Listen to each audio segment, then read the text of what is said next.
I think it's obvious that Davis would win, even with all the size difference, but I don't know, but Tank should beat him. I think Tank never gave us the fights that we really wanted. It's good for Jake, but it's a disadvantage for Tank.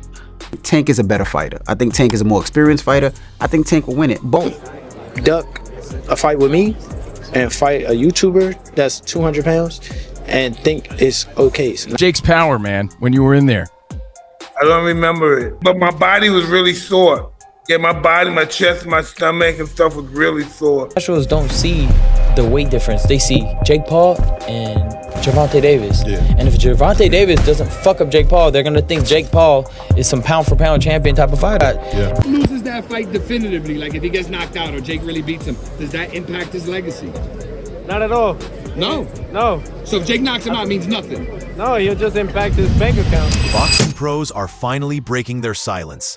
And what they're saying about the upcoming Gervonta Tank Davis versus Jake Paul fight might just shock you. From Ryan Garcia calling Davis a sniper, to Mike Tyson unexpectedly praising Jake's raw talent, the boxing world has officially erupted into one of the most bizarre, unpredictable debates in years. I don't know, but Tank should beat him. Tank should beat him, but Tank is smaller. And usually in boxing, you take the bigger man, but then again, Terrence Crawford killed that when he beat Canelo. Be sure to leave a like and subscribe, because this is going to be a good one. And I once again have to ask, seriously, who do you think actually wins this? Now here's the thing. Some pros are convinced Tank's power will crush Jake in minutes, while others insist it's not power at all. It's his accuracy, that surgical timing that makes him so dangerous. It's the kind of debate that doesn't just divide fans. It's got champions, analysts, and even legends choosing sides. So let's break down exactly what boxing insiders are really saying. The bold claims, the hidden motives, and what this matchup really means for both men. I'm fighting Gervonta Davis on Netflix. Let's go. People think that he could actually beat me, and people think he could outbox me, and he's so powerful and this and that. That's what makes it a good fight. November 14th, Netflix. Once upon a time, the idea of Gervonta Davis versus Jake Paul was nothing more than a running joke, a wild fantasy from YouTube comment sections. A 5'5" knockout artist known for precision and timing, facing off against a social media star turned heavyweight puncher? It sounded ridiculous, but now it's happening, and it's dividing the entire boxing community. I laugh at him. I feel as though in my career I can't do that right now. Why I say that? Because I ain't put in enough work. Like I'm not a Floyd Mayweather. I ain't no Manny Pacquiao or no Canelo. You know what I mean? I still got actually work to put in. That's like me in the 8th grade trying to like do something like out this world. Years ago, when Tank was still building his resume under Mayweather Promotions, he laughed off the idea of ever facing Jake. He even said, "I can't do that right now. I ain't put in enough work. I'm not a Floyd Mayweather, I'm not a Canelo Alvarez. I still got work to put in." That was then. Now, Davis is older, richer, and standing at a crossroads. He's hinted this might actually be his final fight, saying he's ready to draw the curtain on his career after this bout. And Jake Paul? He's no longer seen as the YouTuber who just punches ex-MMA guys. He's a fully fledged business mogul who's carved a name in combat sports by doing what nobody else dared to.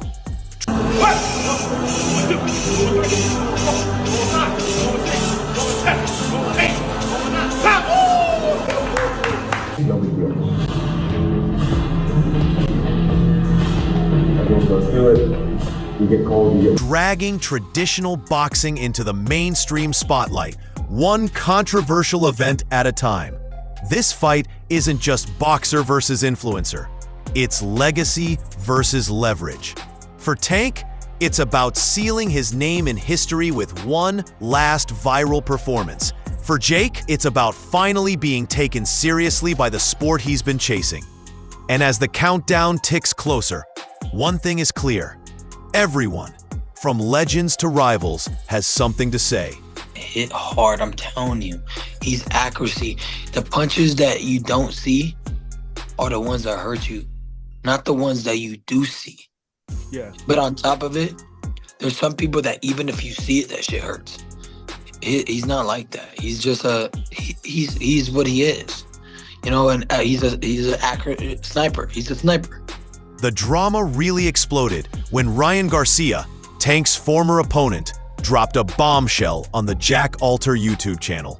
In a shocking moment, Garcia downplayed the very thing Davis is famous for: his power. He said, "He cannot hit hard. It's his accuracy.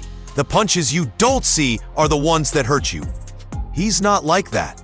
He's an accurate sniper. He's a sniper. Fuck off, bro. Yeah, Like, why? it's just disappointing on mainly Jake's end. You know, we're not falling for the Disney Channel bit no more. We're not falling for "you're not a fighter" no more. We're not falling for that. You know, you're ranked as a cruiserweight and you're out here trying to fight a lightweight. Coming from a man who's felt those punches firsthand, that statement stunned the boxing world. For years, Davis has been branded as one of the most terrifying knockout artists in the sport. 28 stoppage wins, countless highlights, and a reputation for ending fights with a single left hand. And then on top of it, you were just talking about fighting Anthony Joshua.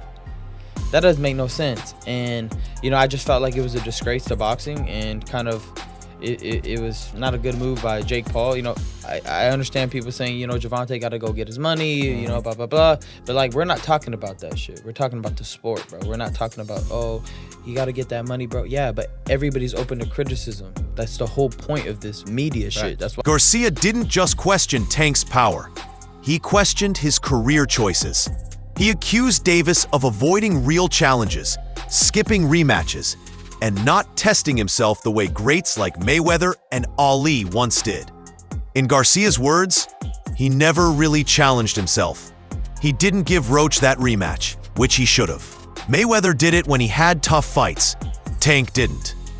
thought it was a disgrace to the sport because on one end, you know, you got the casuals, right? The casuals don't see the weight difference. They see Jake Paul and Gervonta Davis. Yeah. And if Gervonta Davis doesn't fuck up Jake Paul, they're going to think Jake Paul is some pound-for-pound champion type of fighter. Garcia made it clear he respects the business side. If they offered me that kind of money, I'd take it too. But the implication was obvious. Tank's chasing the bag, not the glory. And that's where the conversation gets heated. Because while Garcia sees precision without raw power, other pros completely disagree. Not everyone's buying Ryan Garcia's take, and some fighters are defending Tank's power with their whole chest. Bothered me at first, but and for a very short time, obviously it's not too much you can do about it if a guy doesn't want to fight you. But my thing is, just handle the business right. Take Lamont Roach, for instance, who's gone toe-to-toe with Davis. He told reporters, he's twitchy in there. I see why he knocks people out. He's got decent power for sure. It's not exaggerated. But once I took his best shot, I knew I could take it. That's all. Just handle the business right. Don't think you're gonna do bad business with me and think it's just gonna be okay. No, we're gonna call you out every single time. Don't duck a fight with me and fight a YouTuber that's 200 pounds. Roach admitted Tank's strength is real, but it's that explosiveness and speed that makes him dangerous. That split-second movement, that twitch, that moment you blink and it's already too late. And boxing analyst Teddy Atlas, never one to mince words, took it further.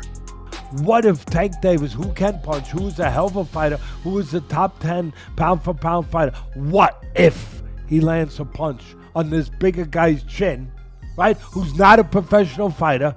What happens? What happens? If Davis hits Jake on the chin, Jake might be doing a dance, and not voluntarily. I don't care what nobody say. Gervonta got skills out this world. He's a scary dude.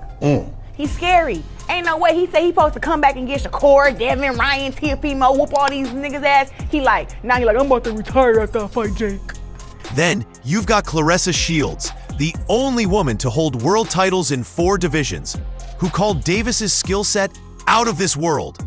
She said Tank's scary in the ring, a pure technician who doesn't just knock people out, but studies them mid-fight like a hunter tracking his prey. While some argue Tank's power is exaggerated, his peers see something deeper, a fighter whose timing and reflexes make every punch count. And yet, even with all that said, some pros believe Jake Paul might just have the one thing Tank can't prepare for: raw size and unpredictability. Here's where things get complicated. Because while Tank Davis is all about experience, Jake Paul brings something you can't train for: size, money, and momentum. For boxing, I used to train with Jake Paul. I got those boys started, and I knew then from early on that this was going to be great because they had their own fan base. And look what's happening. Chasing an opportunity to get a huge payday and go back to boxing if he want, or leave it alone. But it's hard to make money in this business. So many fighters, not enough paydays, and guess what? He's getting a big one. Jake's former trainer, Shannon Briggs, has been one of his loudest supporters from day one. Briggs, a former heavyweight champion himself, said, "This is great for boxing. I knew from early on Jake would make it big. He's got heart, he's got drive, and he's got that business mind. The kid doesn't stop." And that's the thing. Jake Paul doesn't stop. Since stepping into the ring back in 2020, he's fought MMA champions, boxers, and legends, building a resume that might not impress purists, but definitely moves numbers. Every event breaks viewership records. Every press conference goes viral. Every fight, whether you love him or hate him, becomes the talk of the sport.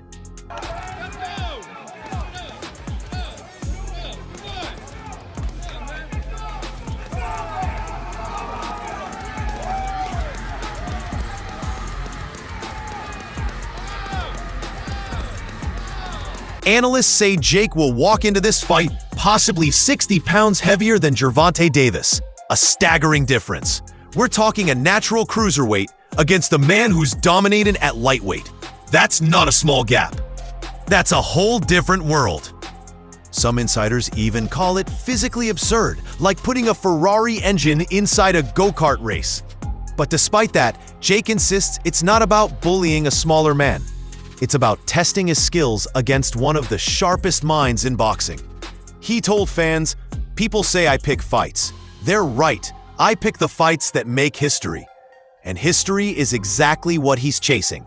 Tank Jake, less than a month away, may the best man lose.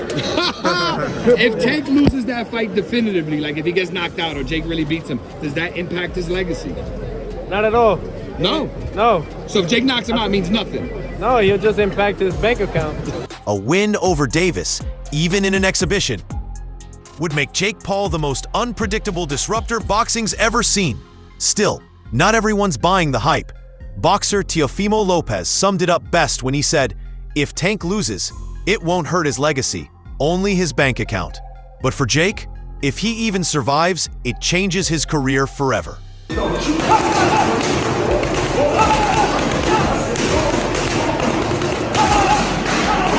And Lopez has a point, because for Tank, this isn't about building a legacy, it's about cashing in on one. With reports suggesting Davis could pocket close to $100 million, most fans agree. It's hard to say no to a fight that could make you a generational millionaire.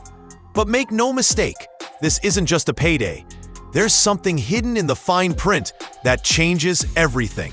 A knockout clause that turns this exhibition into something far more dangerous. I don't know if I could say it, but there's like a big knockout bonus. Okay. So if someone knocks the other one out, they're gonna get a big bonus. Here's where the story takes a wild turn. According to TMZ Sports, both Gervonta Davis and Jake Paul have a 6-figure bonus clause, but only if they score a knockout. That's right, they're not required to knock each other out, but the financial incentive to do so? Massive. It transforms what was supposed to be a lighthearted, for entertainment exhibition into a fight with viral stakes. And this is where the boxing community splits again. But in this situation, it is an exhibition. So you've got to keep in mind that this could be set up. This could be like WWE. this one could be set up. I don't know. I'm not saying it is, but this is not a sanctioned fight, champ. This is an exhibition.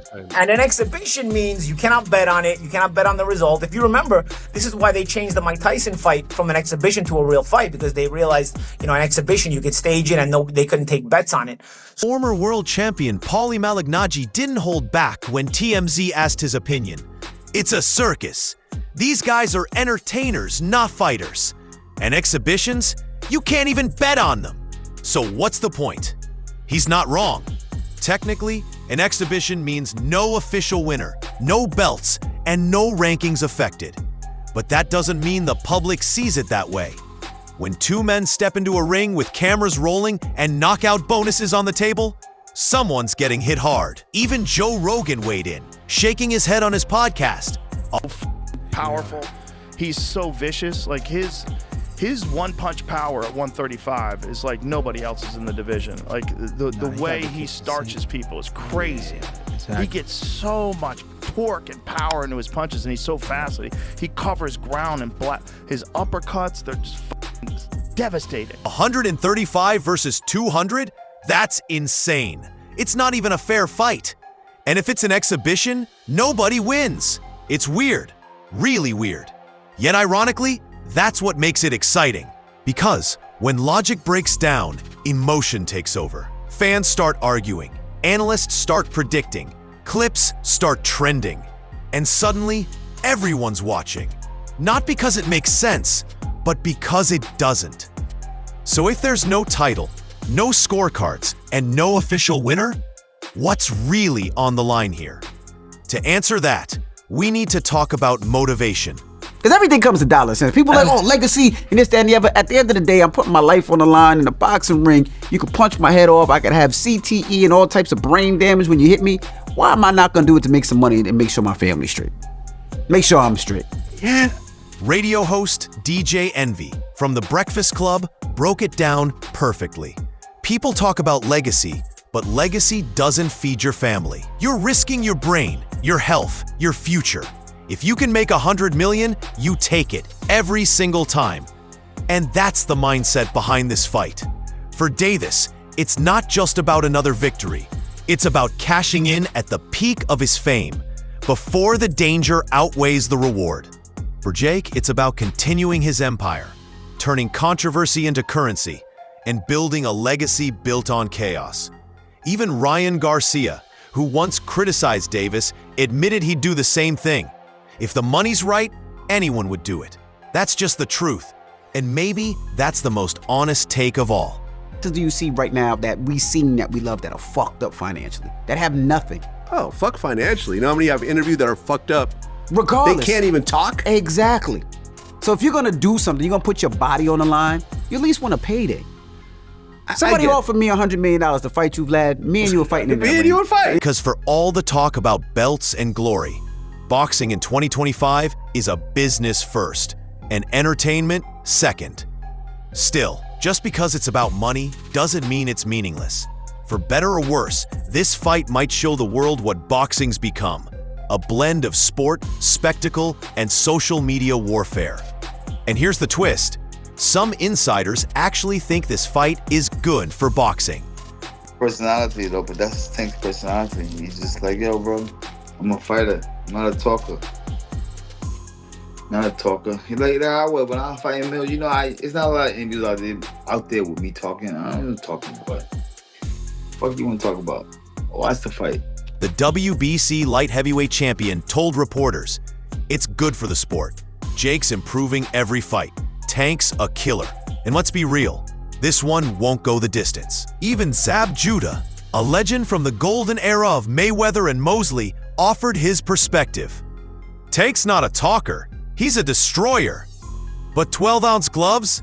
That's an advantage for Jake. That's more padding, more time to recover, and more room for error.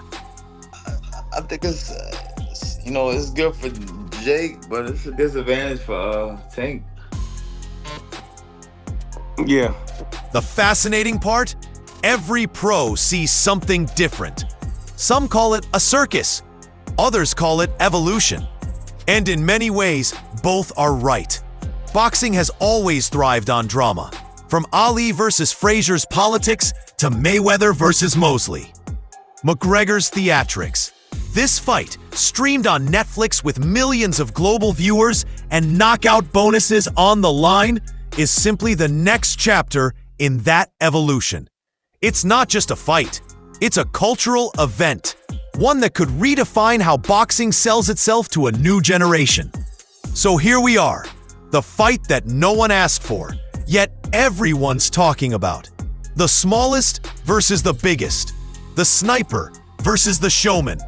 Skill versus spectacle. Ryan Garcia might claim Tank's power is overrated, but history shows us his precision can end fights in an instant. And Jake Paul? He's proved time and time again that doubting him is a dangerous mistake. Oh, he's towering. Oh, nah. Who is the biggest star in boxing? Oh, shit. Whether this ends in a shocking knockout, a bizarre controversy, or yet another viral moment that breaks the internet, one thing's for sure.